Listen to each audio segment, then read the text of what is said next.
Hi, this is Bob Sorrentino from Italian Roots and Genealogy, and I'm here today with Dorina Lantella from Dorina's Kitchen. So welcome, Dorina. Thanks for being here. Thank you. Thanks for having me. I'm excited. Yes, it's always a pleasure. I love doing these things, especially when we get to talk about cooking later. So that's one of my favorite things to talk about too, besides Absolutely. besides the ancestors. Um, so to start, where's your family from in Italy? So I'm kind of I like to joke around and say I'm an Italian mutt. So I'm predominantly my dad's from Puglia and my mother is Sicilian, but then again, mom's grandmother was from up north. We thought it was Genoa, but like recently I've been doing a little more um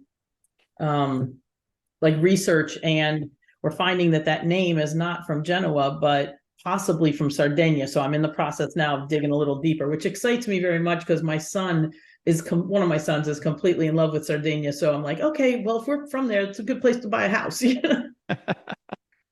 Yeah, I haven't been there, but I have Sardinian roots going back to like, I don't know, 1100 or some crazy thing Oh like that.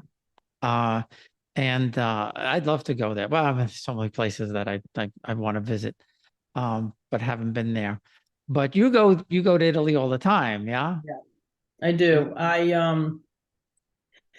I go well now a couple times a year, but for extended periods of time. So I'm there like right now this year I was there for a month now in April, and then I'm going back in a couple of weeks for the summer, and I'm going to come home for a month and then go back again for the fall. So I'll be there like mid-September till mid-November. So it's That's uh it's kind of my that's dream. great. Yeah, that's great. So when did your grandparents come and where did they settle? Well, so my dad actually, I'm first generation on my Oh, dad's. okay. Dad came over in 1957 from Roseto Valfortore, which is in northern Puglia, it's a little mountain village, and that's actually where I take people. So we'll come back to that. And he came here when he was 16, finished high school here, and lived here the rest of his life. I mean, he's 82. He still goes back and forth also with me, so it's always fun. I bet so. So now was it, I have a friend that I just connected with after not talking to my neighbor from around the corner and his wife, she was born in Italy. And she said it was a real culture shock for her coming from a small town in Italy. And I guess she came probably uh, maybe around the same time. I mean, we're in our 70s. So, Wow. what did your dad say about that? I mean, what was his experience coming? Well, when he told me that when he came here, he first of all he came over on the Christopher Columbus ship. Ah, Uh, so I've got a cool picture of him with his friend who was had the same name as me. His name was Dorino, and he always used to tell me as a kid, "Oh, you have a beautiful name." Always thought that was cool. But anyway, the two of them came over on the same ship, and he was high school age kid, but he said he truly thought that he was going to see streets paved in gold. So he was disappointed. And I guess, when you're a kid from a peasant village, it's not hard to think that, wow, there's something big out there, and it doesn't seem unrealistic. It seems, wow, that could be. That's the stories you hear and that's the stories you believe. so why did his parents, or did he come by himself? He came by himself. His mom died when he was, I think, 11 or 12, and his dad had just remarried over there, and so he decided that he should come here, and so he came and lived with his uncle, my great uncle, who was his mother's brother, who was already in the Washington D.C. area. So that's where he came. Wow, that's something. That takes a lot of guts to come over at 16 years old. Yeah, and my dad had an interesting story because he was born in 1941, and during the war, and he was actually born in Ethiopia. So even though, and technically it was Italy because it was a colony of Italy at the time, but it was but it was Addis Ababa, Ethiopia, and he was there until he was, I think he said, almost two, and then but then the British came in and kicked the Italians out, and so to speak. This is the story I got from my uncle who had gone to Venezuela, and I saw him in Italy one last time before before he died, but my dad's older brother, he was about 9 or 10. So he's telling me this story of their life and exodus from Ethiopia from his 10 year old perspective, So he said, so the British came in, they all got put in camps. And my dad actually caught malaria as a baby. And they're on this ship that had to go around the southern tip of Africa to get back to Italy, because then he said the Italian ship came and brought us back to Italy. And so anyway, and my dad tells the story that, even in our little peasant village, the Germans had come through and the Americans had come through, but he claims that it was an American, there was somebody visiting from the States who spoke some English, and my dad, as a baby, had gotten back to Italy and has malaria. And he said that this American Rosetan went down to the encampment of the American soldiers at the bottom of town, and he got the quinine from them, which is what saved my dad. So he says the Americans saved his life. So it was kind of one of those stories, but it was a rough time, and my grandfather was a prisoner of war in India then for, I think, 4+ years. So I've never gotten the Wow. exact story, Yeah, but that's so interesting. yeah. Yeah, my my mother's oldest brother, they didn't come until like 1950, and they came in through Canada. And I asked my cousin about the war and everything like that. And she said they came from they lived in Torito in Bari. And she said she remembers, my not my grandma, my aunt taking the kids when the planes came over, they would run into the fields and hide out. And she was probably, I think she said, I guess towards the end of the war, she was probably about 12 or 13 or something like that. And she remembers, trading on the black market, going into Yeah. Bari proper and trading on the black market. And I said, "What did you eat?" And she said, "Beans." Mhm. That's pretty much what they ate, beans.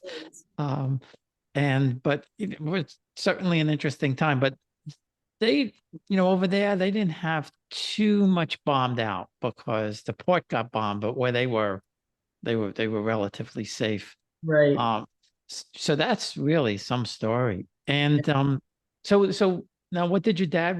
Once he grew up and started working, what did he do? Well, he came here, finished high school, went to barber school, and Ah, so he's been cutting hair. He's the master of hair. He's the best. He claims he cuts every single one hair at a time, But he was actually noted back in the early '70s as opening the first men's hair salon as opposed to barbershop in the DC area. It was in Bethesda, Maryland. And he had, this great salon. It was very '70s, I think it was 1972. It was, white brick stations and marble floors and everything, very Italian looking. But it was a men's hair salon where, they got treated, they were getting manicures while they're getting their hair cut and all that, very '70s. But he was I think he was in the paper or in the news or something back then for being the first men's hairstylist. So that was kind oh, of, well, I used yeah. to get my hair styled when I had hair. I don't have that Yeah. much anymore. But my aunt, she owned a beauty parlor in Corona, Queens. And my mom worked there doing nails and washing hair. My cousins worked there. So I was getting my hair styled by the girls, I guess in the mid 60s. So we're kind of Mhm. ahead of the times. Absolutely. And I used to sit there under the dryer. Uh, Yep, that's what they did. but being 12 or 13 years old and having the pretty young girls cut my hair, that wasn't a problem for me back then. So I didn't mind it at all. And Absolutely. and so now where's your mom's family from? So mom's family is from Sicily. So my grandfather's side is from near Termini Imerese, which is a province of Palermo, and my grandmother's side is from a small town called Naso, that is a provincia di Messina. So sorry, I go back and forth. I fall into Italian province of Messina. I just got Um, back about a week and a half ago, so sometimes I'm flip you're going flop. back and forth, Yeah. yeah. Yeah, when we went last year, we went into Messina. We took the ferry to Messina, and I didn't know at the time. I found out later that one of the I don't know if it was I think it was my third great grandfather's son, the one who inherited the title, but they had a place in Messina right by the port, and I found out later, so we didn't get to go there. And my wife's mother's family is from Shaka, so we enjoyed Palermo a lot, and then took a ride over to Yeah. Shaka. And Palermo was it's an interesting place because they we went to dinner one night in the street. I don't know if you've ever been there in that street that just has all the restaurants, and they put all the tables and everything right in the Okay. middle of the street. And it certainly was a lot of fun to be there. So now, so they stayed in DC the whole time, or did Yeah, so everybody, it just so happened that they all immigrated to Washington, and so that's where, they met and everything. So that was that. But I've been going back. And so, everybody always asks me, because I'm so American born Italian, as my dad told me I am.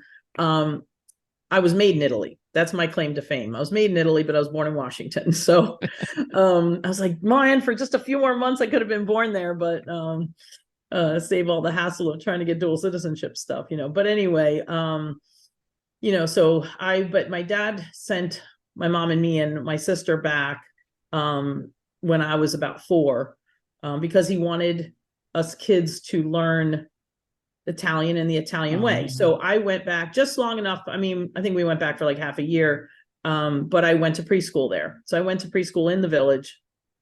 And, I guess, I learned how to speak Italian. My mom said I didn't speak English when I came home for a while. And then all of a sudden she said I only spoke English and wouldn't go back to the Italian, but we kept going back. And so I always spoke it. And I've always luckily held on to it. I studied it some in college. In high school, I studied Spanish. So I'm fluent in both.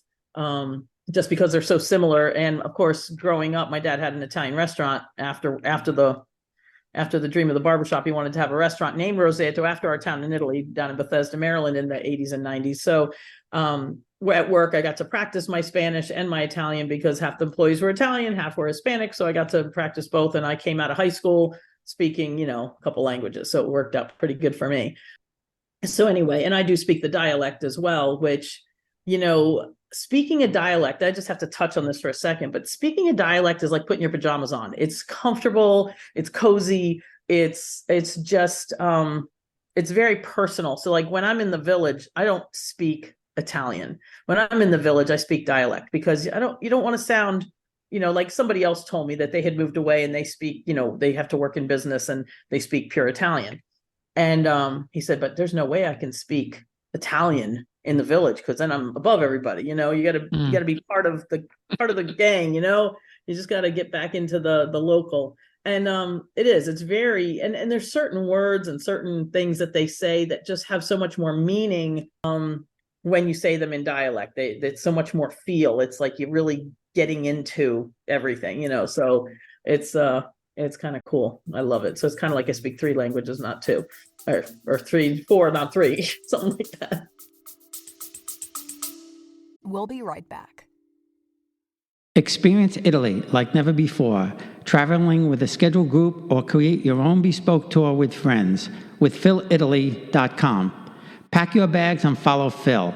That's www.philitaly.co.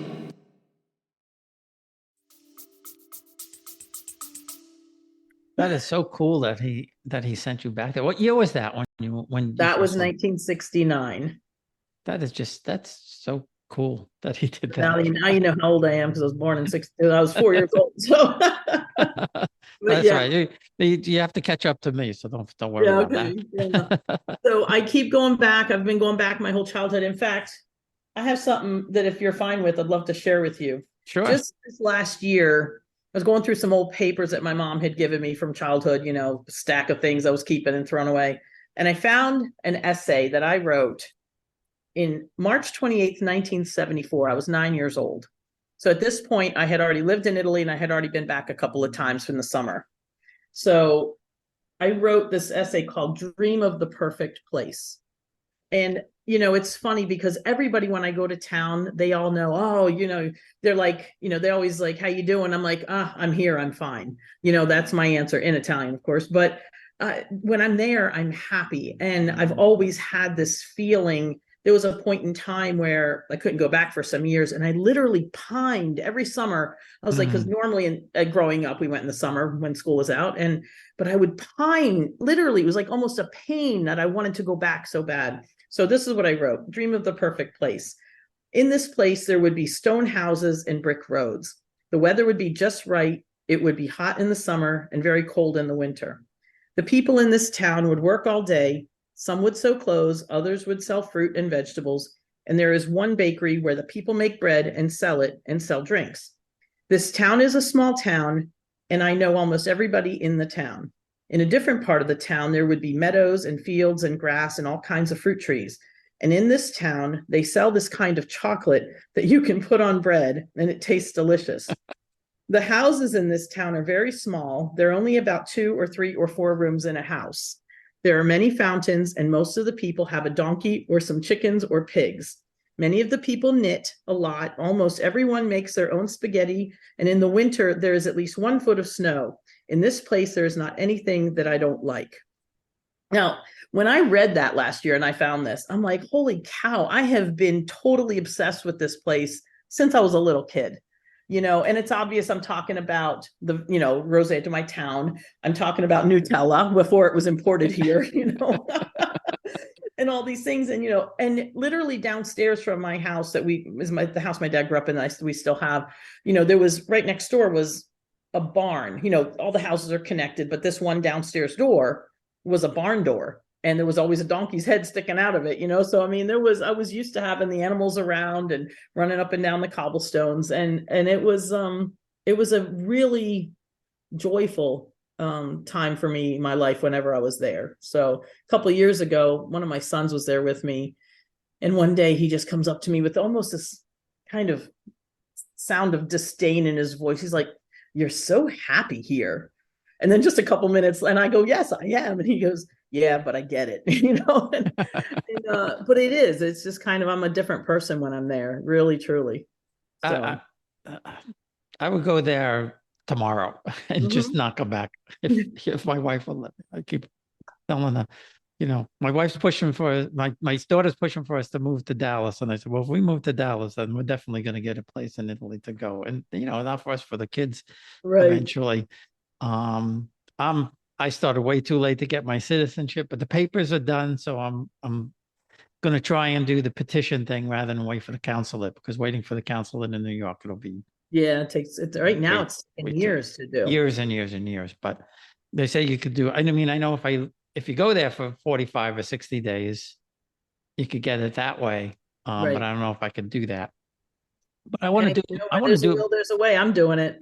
I'm actually doing mine from that side, because it's even though the Italians are the slowest at doing anything official and paperwork, it's faster doing it over there than it is through the consulate over here. Yeah, yeah, it really is. I would have thought it would. And so you just doing it now?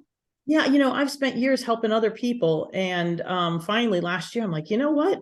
I got to do mine, because I've been helping. I've got people that I've helped, and they've already got their citizenship, and I'm like, wait a minute. So I got my residency back and all that kind of stuff, and I'm in the process of doing all that stuff now. So yeah, I have a friend from grammar school, and she moved there.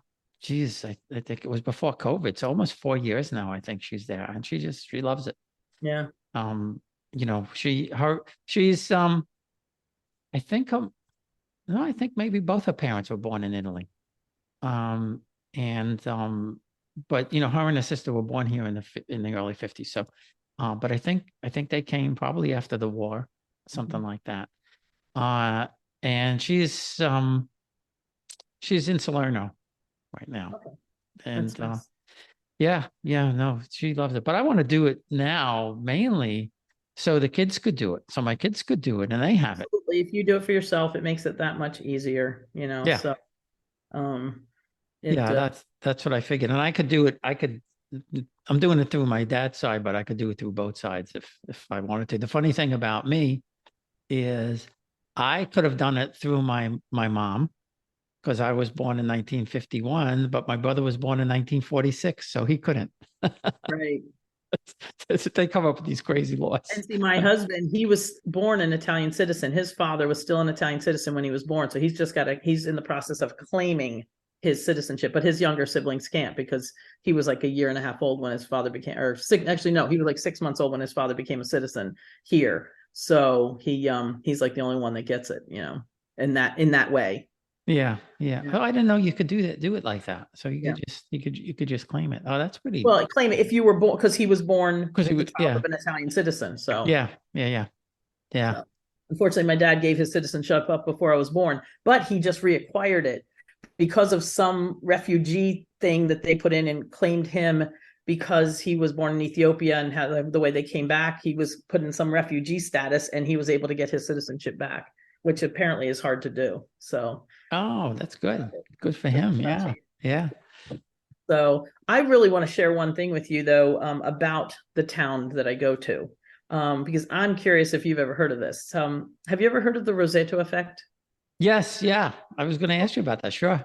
Okay, But I so never met anybody who actually came from there. So here I am. Okay, so the Roseto effect is something that was given to this story. So in the 1880s, the first wave of immigrants from Roseto, Italy, came to the United States and ended up working in the slate mines in eastern Pennsylvania. So they're near Easton, Bangor. They were actually in Bangor, which is right next to Easton. Anyway, as it was back in those days, the town of Bangor was all Welsh and German. They kind of, I'll say shunned a little bit and pushed aside. So they started their own town right next to Bangor and they named it Roseto after the town in Italy.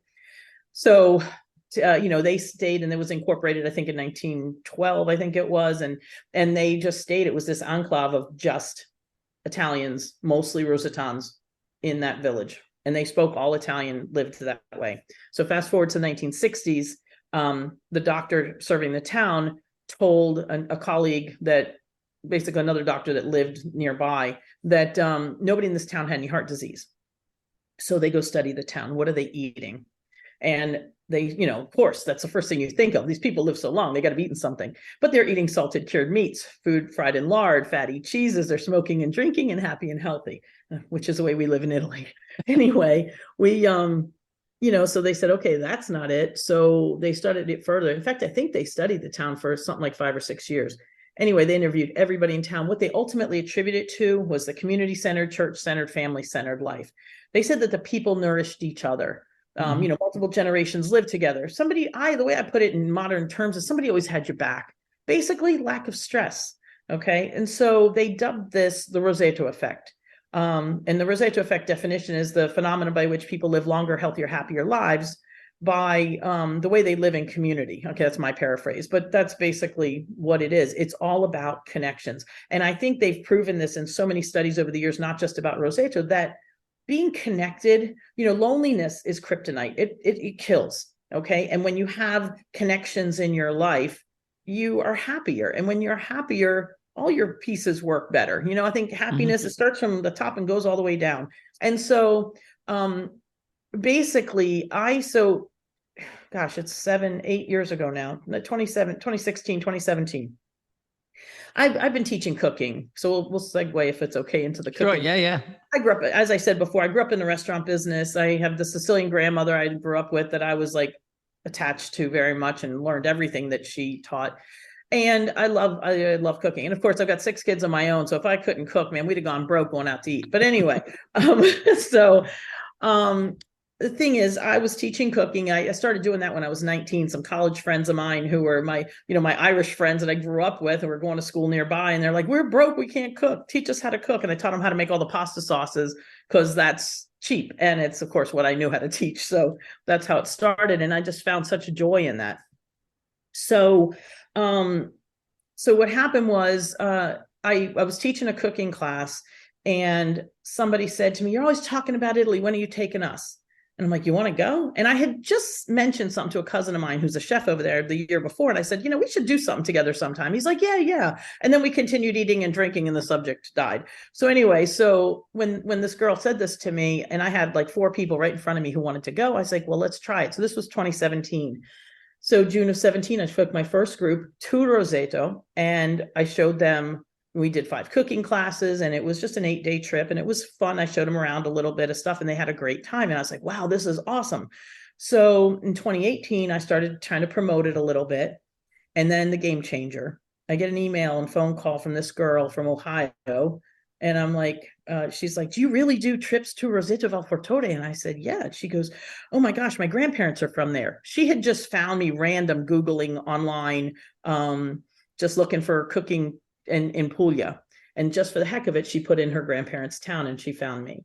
So all of a sudden I got excited. I get goosebumps now when I think back to that day, because all of a sudden it changed. I wasn't taking people to see my town. I was taking somebody to see our town. She ended up coming with her brother and her sister that June. And it was the most rewarding and wonderful thing. They're crying in the cooking class. These are the flavors my grandmother made and I never got right, and blah, blah, blah. And we went to town hall and I took them how to find showed them how to find their history. She's one of the ones just got her citizenship. I'm very happy for her. I'm extremely jealous. But anyway, so all of a sudden I got back from Italy that summer. I'm like, wow. And just that spring, the guy who used to run a page on Facebook called the Two Rosetos, with the Pennsylvania and Italy connection there, I had been posting on there, and I was the only one that posted anything besides the obituaries that he posted. And so he said, you want the page? Because I don't want to do it anymore. I said, yeah. So I get home from Italy. I went on that page. And I said, hey, who wants to do a heritage trip to Roseto Valfortore next summer? I kid you not. This was 8:00 at night. By the next morning, I had like 40, 50 emails, messages, all kinds of me. And so in 2019, this thing blew up. I took 4 groups over. I facilitated about another 50, 60 people who were going for a couple days here, a couple days there. I set them up with places to stay, with rides, with a cooking class, all this. And it was just like the best year ever. And so 2020, I was slated to do about 6 or 7 groups, and boom, everything went to 0. So I changed course, and I started a Facebook live show and a cooking channel, a YouTube channel, because I was like, well, the whole purpose behind what I was doing changed. Initially, it was about cooking. I raised 6 kids. I know how to cook healthier, faster, cheaper, all that kind of stuff. And that's what I used to share.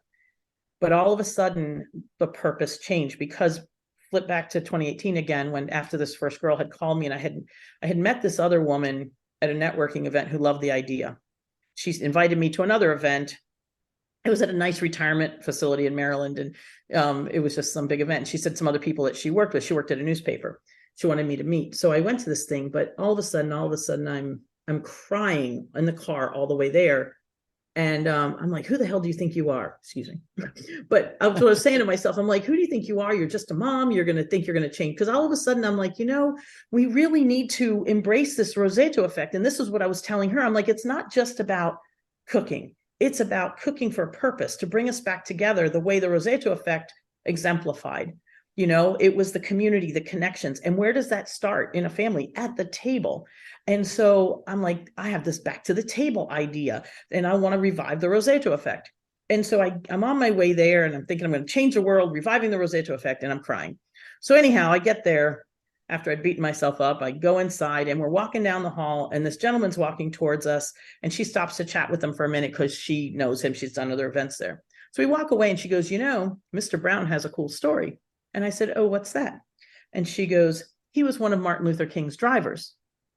And all of a sudden, I just felt like the hand of God just slap me on the shoulder and say, see, one person can make a difference. And from that moment forward, I knew that this is what I'm supposed to do. My belief is that I'm supposed to help our world by sharing what I was born into, what I know, and what I know how to share. I wanted to do this something for a long time, and it didn't all come to pass until my last kid was in high school, end of high school. And I was like, I had to finish that job first before I could start this job. I had to do my family. And that's where I learned how to do all the stuff that I now teach people. So I teach people how to cook for the sake of getting families back to the table to revive their own Roseto effect. So when I take people on these trips, I tell them, you come here to learn how to cook, but you come learn how to live, and you take it home, and you're now an ambassador for this Roseto effect, because who better than to be the example of bringing people back to the table than an Italian mama.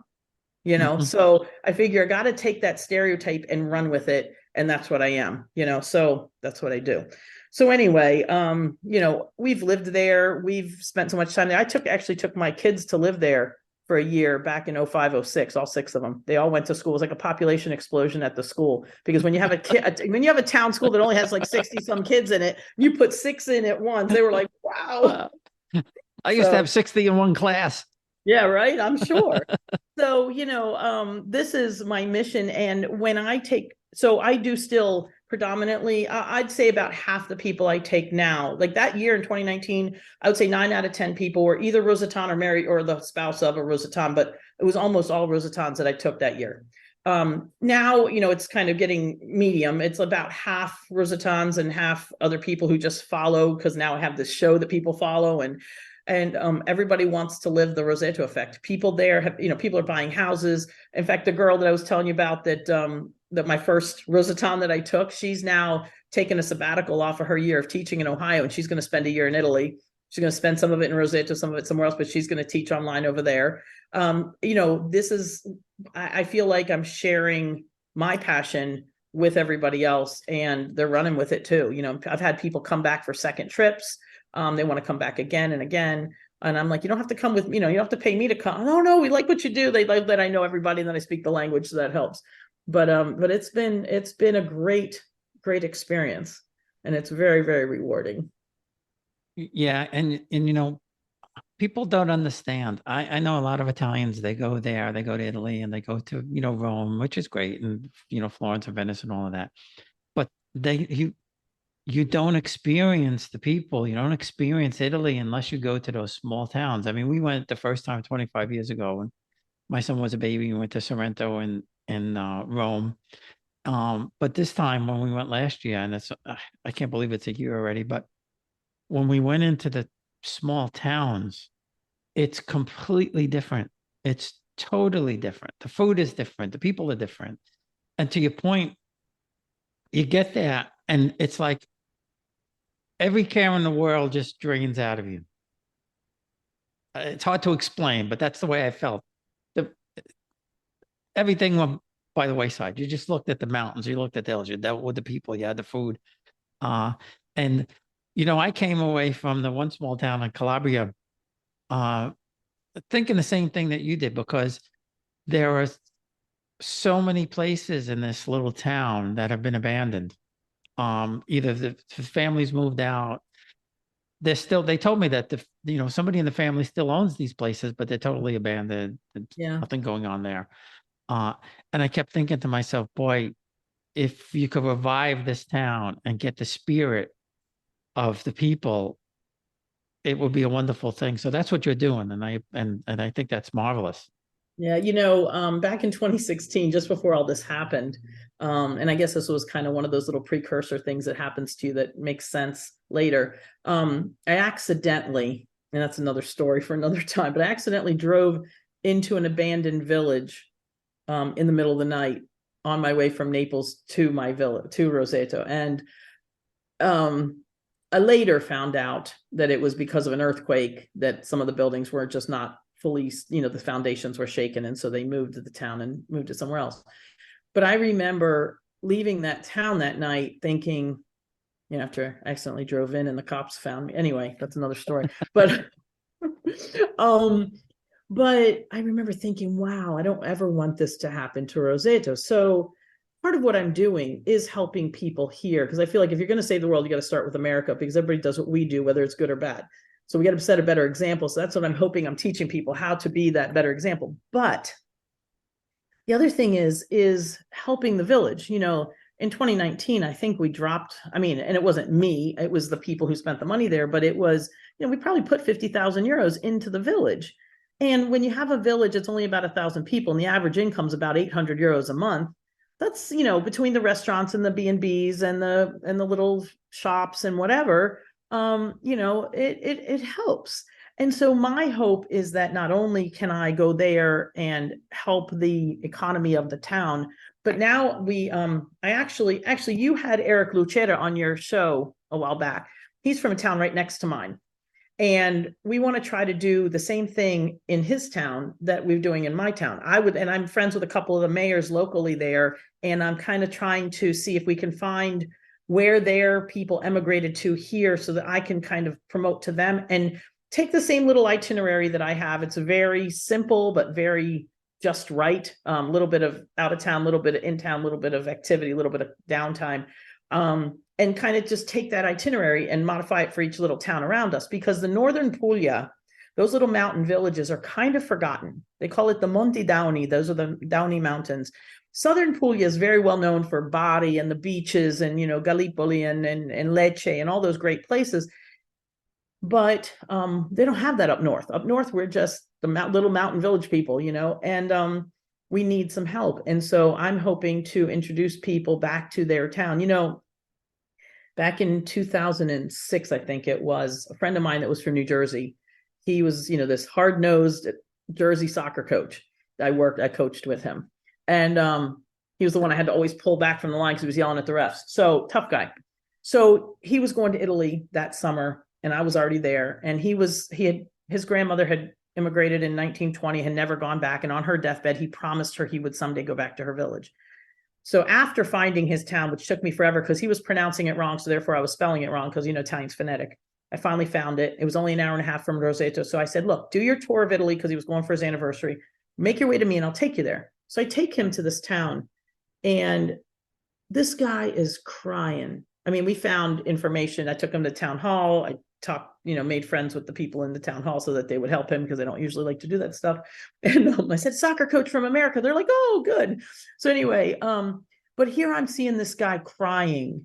He's bawling. He's like, oh, my grandmother walked on these cobblestones, and he's, we found the house she lived in. It was a really moving experience. That was the first time that I had helped somebody do that. And I was like, wow, I was able to be that bridge. And I'm fortunate that I know there, I know here. So I know the mentality here. I know the mentality there. I speak all the languages, and it was really helpful. And it was just so rewarding. So that was really kind of a precursor to what I do now, because I remember telling him, I was like, dude, there's something about standing on the ground where you're from. I moved to New Jersey. I grew up in the DC area. When we moved to New Jersey, we lived there for 22 years. And I remember seeing, when we were buying our house, we had this Irish, ex-New York Irish cop as our realtor. And as we're driving away from our house, I said to my husband, look, that house, they're Italian. I said, look at that house, they're Italian. And this guy's looking at me like I got two heads. He's like, how do you know they're Italian? I don't see a flag or anything. I said, see that tree in the backyard that's wrapped with blankets? I said, that's a fig tree. I said, that's why I know they're Italian. Anyway, but I get to New Jersey and I'm thinking, wow, there's all these Italians around me. And everybody, like you said, has been to Venice, Florence, Rome. They're like, oh, here I go to Italy. They go, oh, you've been to Italy. I said, I've been to Italy. I'm like, oh, where? And they're like, oh, Venice, Florence, Rome, blah, blah, blah, Amalfi. And I said, where are you from? Oh, Naples. I said, Naples proper? One of the little villages. Oh, some little town in the mountains. I don't know what it's called. I'm like, what? You went to Italy and you didn't go where you're from? And I'm like, oh, I don't speak Italian. I don't know them. They don't know me. I just went. And I was like, wait a minute, you're wrong. And this is what everybody who's watching here, I want, if you're Italian American and you're listening to this podcast, listen to this. You may not speak Italian and you may not know them, but I guarantee you that if you go there, they know you. They will tell you about you. They will tell you your story. They will tell you about your family. They will show you where they live. You will learn so much more than you possibly think. And there's the people who go over. We've had a lot of people. I've been in town when somebody walks into the bar and you can tell there's some American by the way they're dressed and the camera around their neck. And they come in, they'll come on a cruise, like it'll be a Mediterranean cruise. They'll pop off in Naples. They'll get a driver to bring them to Roseto and they spend a couple hours there and they leave. All you see when you get there, when you go like that, is the surface. You see the piazza, you see a few snapshots, but you don't see the nooks and crannies. You don't see the fountain that's under the house. You don't see the little alleyways. You don't see the churches that we have 7 of. Nobody knows we have that many in this little teeny village. You don't meet some people. You don't learn your history. And oftentimes when people go on these quick little visits to their towns in southern Italy, whether it's Roseto or some other town, they get to Naples in the morning, they take a ride. By the time they get there, it's lunchtime, everybody's inside. So not only do they not get to see much more than just that surface, they also don't get to see people because they're all inside. They're all in either eating or taking their little afternoon nap, and the life doesn't come back into town till about 4:00, which is when about they got to leave and they're off again. And to them, it's just, oh, it was cute, little boring town. It was cute. This is where my grandparents are from. I took some pictures and they're happy, but they haven't really found true happiness until they actually spend some time there. And so this is what I encourage everybody to do. If you know where your town is, go there and spend some time, even if you don't speak the language and even if you don't know anybody, because all you got to do is walk into the bar and somebody will know somebody. And that's that. I just can't encourage people that enough. Yeah, and behind me I have the Palazzo in Avellino, and when we were there, um, my that's my seventh great grandparents' house behind me. Uh, but when we were there, we went to the church, and there was this artist who lived right near the church, and he came out to find. He knew that we were going to be there, and he came out and wanted to show me his art and gave me his book. In Capocotto, we went there, which is like your village, very small mountain town, 1,000 people, and but there's a very famous tailor from there, designer, and he has this little museum and he had dresses that he made or that other people donated to him from the 50s, 60s, 70s, 80s. And he, I want to show you this, and he put clothes on us and all this kind of stuff. So yeah, they're thrilled to see you when you get to spend a whole day there. And in Fassato, they had this big picnic for us and everything. So that's, again, that's the real Italy. And I even said to the person who put it together for me, I said, now I feel Italian. You don't feel Italian in Rome. Yeah, you feel like a tourist. You feel like a tourist, right? Exactly. And you're not, you're going in there and eating. And I had a funny discussion with guy who gives tours in Naples, just my last interview, about the food. My daughter thought she was going to get the best fettuccine Alfredo that she ever ate, and found out that it doesn't exist in Italy. No, not really.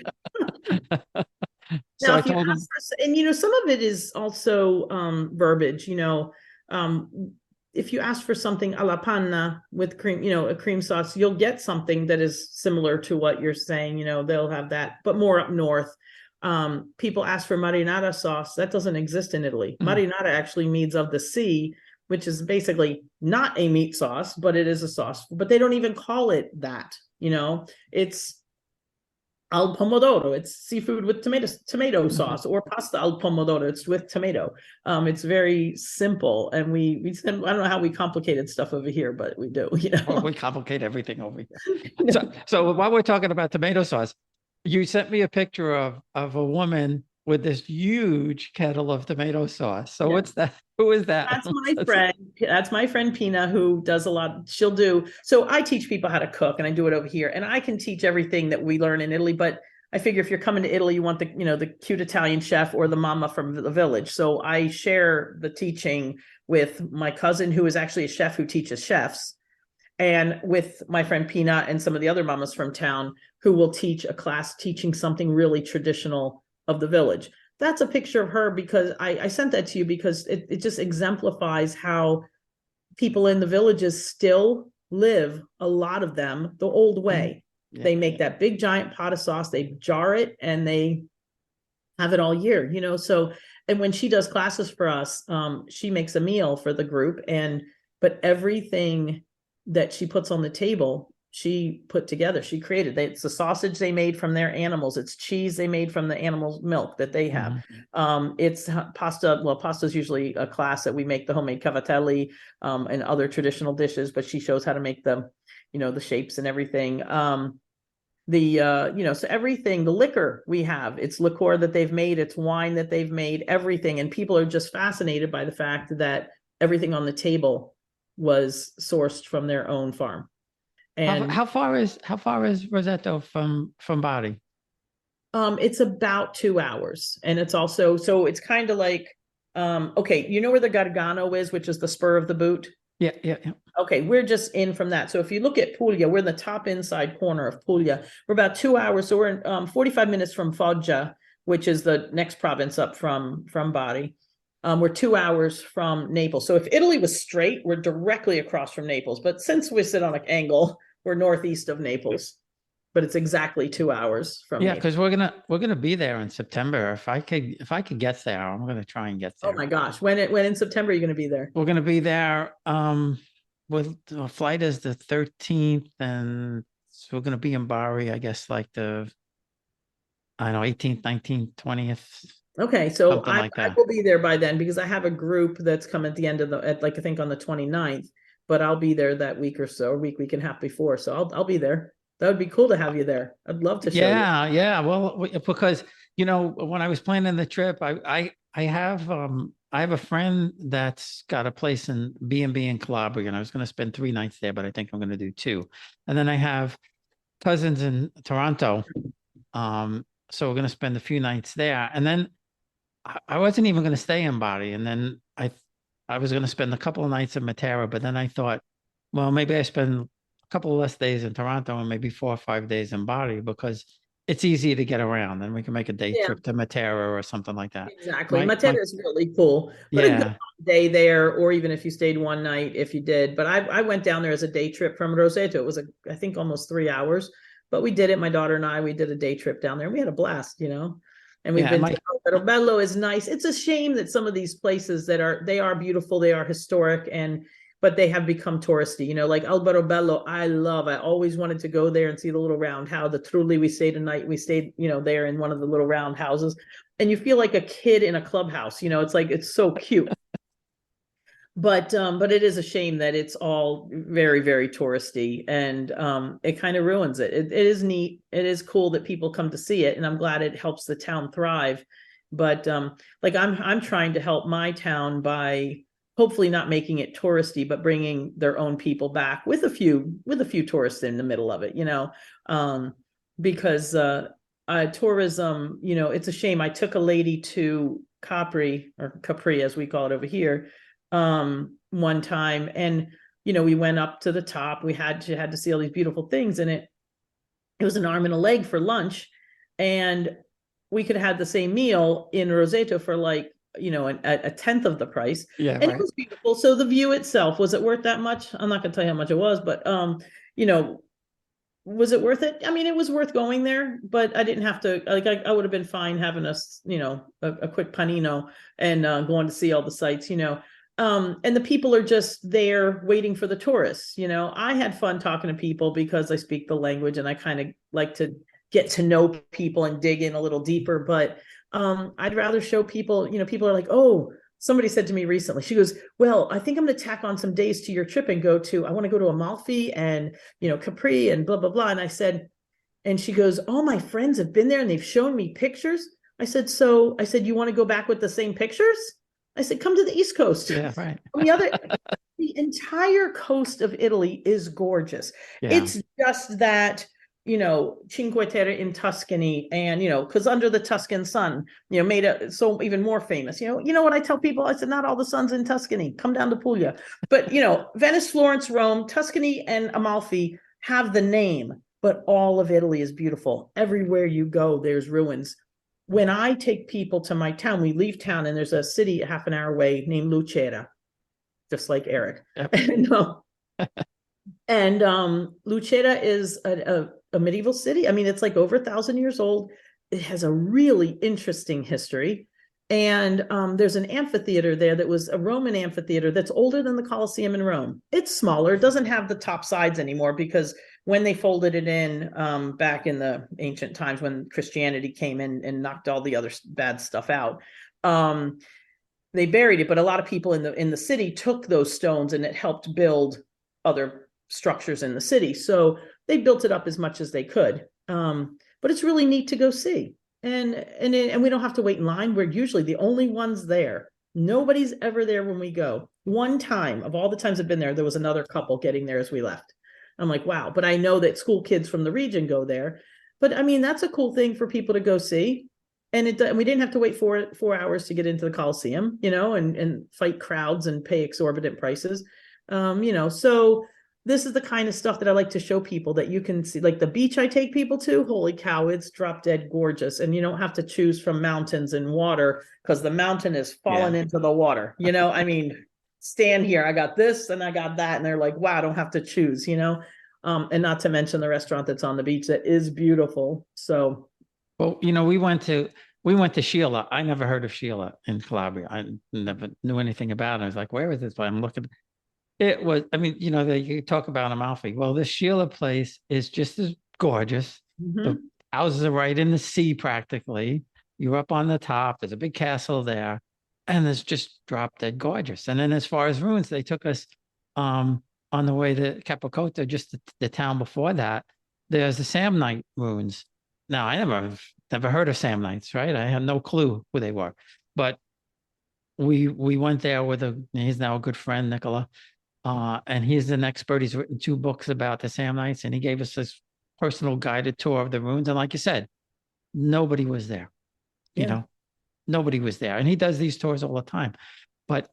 And the most amazing thing about this place was they had the amphitheater, and you sat in these benches like chairs, seats, and it was the most comfortable seat I ever sat in was this stone seat in the middle of nowhere, the Samnite ruins from 3,000 years ago, whenever it was. So yeah, there's a lot of stuff out there to see. There really is. And if if you get lost and just looking at the basic places, and I tell people the same thing you tell them. If you don't go to your hometown, you've missed the whole point. Absolutely. That's the whole reason for going, as far as I'm concerned. And I know so many people who go to northern Italy or go up to, say, Tuscany. We stayed for a week in a villa. I'm like, you're going to stay in a villa to sleep in. Like, how much of your time are you really spending there? It's really cool. Maybe it'd be nice to go spend a weekend in a villa, but to spend a week to 10 days in a villa where you're not in the middle of a village, you're out in the countryside, and it is gorgeous, but you take your pictures and you're kind of done. Then you go do, you want to go to the places. And when we stay in the actual village, we're people, and they come with me, we stay in little B&Bs in the village, and they're a part of the town. They become part of the fabric of the town, yeah. Whether they're from history of there or they're of the history of that town or not. Even the Americans that I've taken fall in love with it and feel part of the town. It's like this real true connection, which is what I tell people, that the Roseto effect, what life is supposed to be all about, is connections, So it's like here in America, we have evolved into this society where we live in the 4 square walls of our houses, and maybe your next door neighbor and maybe you don't. And it's not like they're all in your, we have these great big yards. So we have these yards that separate us from the neighbor that we don't know. Over there, the houses are all attached. You can't help but, you're walking out and they're walking out. You got to say hello. But it's a beauty in, like, when I wake up over there, the first thing I always do is I open my balcony, if it's not already open, and it looks out onto the street in front of the house. And I walk out on the balcony, kind of see what the weather is. And inevitably there's somebody walking down the street, and you get a buongiorno. And there's something beautiful about the way they greet people. They wish you good day, buongiorno. Here we're always like, hey, how are you? And then nobody sits to listen for the answer. So they don't really care. Or if you're given the answer, they're already gone. Hey, how you doing? I'm good. But by the time you're thinking, gee, how am I doing? I'm like, I don't know. I'm not that, forget that stuff. I don't want to think about how I'm doing. I just want somebody to wish me good day. So I enjoy my buongiornos, It's a good way to that's fabulous. We spent, we were in the heart of Naples, and we made that the base for like about a week.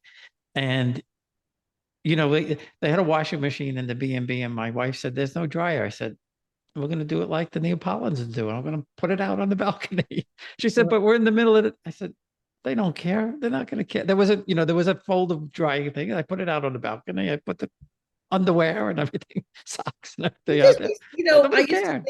I used to think, okay, put the underwear on the inside and put the jeans and the t-shirts on the outside. So people don't care. They put everything out there. No qualms about it. What I love doing when I'm over there is I love like washing all my clothes kind of just before I leave and drying them outside. Because when I come home back to the States and I open my suitcase, it smells like Italy. And I'm just like, oh, that fresh air smell. It's better than any air, dry air freshener you can get. It's so nice. And you wouldn't think it in the heart of Naples, but it did smell fresh. Yeah, no, even in Naples. I have to put a 2-second plug in for Naples. First of all, good for them. They just won the Italian, Italian soccer there. We were in Naples we left about 2 days before the team was coming back. The entire city was streamers, and it was beautiful. The entire city was just decked out in the Napoli blue and white. It was really cool, very beautiful. Yeah, and I loved it there. I really loved it there. So yeah, so we'll go. Well, when I know my itinerary exactly, I'll let you know. Absolutely. And because my cousin's cousin, he's I don't think he's in Torito, but he's close. And he's going to take us around at least one day. So if I could get him to take us up there, we'll make that trip, or we'll meet someplace. We'll figure something out. I'd love to show you Roseto. That would be really cool. Yeah, no, I'd love to see then it. you can tie up the American Roseto with the Italian Roseto. We can Well, and I was trying to figure out, if I spend the 5 nights in Bari, definitely Matera one day to go to Torito. And then I was thinking, well, what else? And to your point, I was thinking about going to see the Trulli and stuff like that. But then if, I'd rather go there. I'd rather go to Roseto and see the real town. So we'll have to try and work that out. So anybody who wants to get a cooking lesson or make the trip to Italy with you, how do they do that? So now I do cooking classes occasionally here from my house, but mostly now I do the online. So if anybody would love to check out my Dorina's Kitchen, you can see the logo there behind me. Yep. Dorina's Kitchen Facebook page, my Dorina's Kitchen YouTube channel, and subscribe to those, I would be thrilled. I'm also on Instagram, so you can follow me there too. And then from my website, dorinaskitchen.com, you can contact me about the trips to Italy or any questions you have about food. I also have a little blog on there where I post some of the recipes and a few random stories here and there, which I'm hoping to amp up a little bit this year. Yeah, no, and I went through the blog and I went through some of the recipes. I'm the cook at home. I went to New York restaurant school back in 1989. So now that I'm retired and everything, my wife has turned over the cooking duties back to me. So I'm a real foodie when it comes to that. So, but this has been a lot of fun. Absolutely fabulous. And I appreciate you taking the time, and we'll get this out there to everybody as soon as we can.